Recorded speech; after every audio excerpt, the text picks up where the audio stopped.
This is not a pipe dream, and this is not some big and progressive vision that is quote unquote unrealistic. This is what we have already done.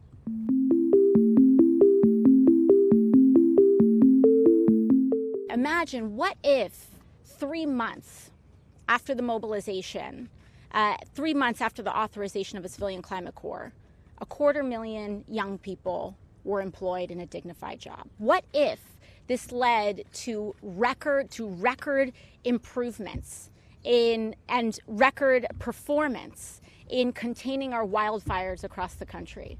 What if this led to tens of thousands of new trails in our National Forest and Park Service? And what if I told you that this isn't something that we have to imagine doing, but that was actually the record of the original Civilian Conservation Corps in 1938?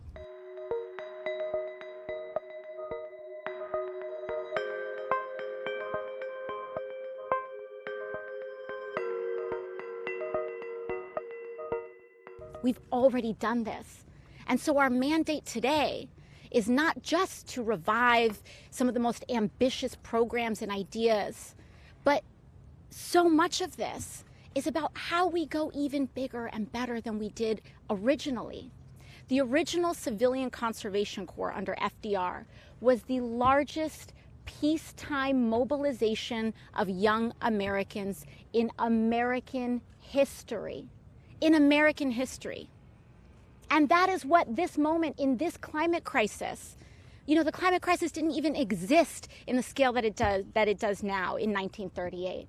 And we knew then the importance of caring for our land. Our climate crisis today requires a peaceful but wartime scale mobilization in order to combat the climate crisis.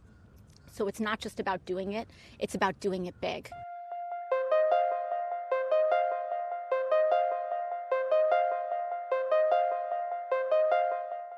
The way that we're going to combat the climate crisis is not just with the science, but it is also with our economic structure.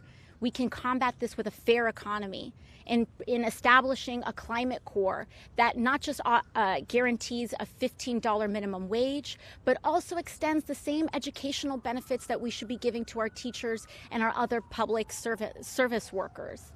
It should put people on a track.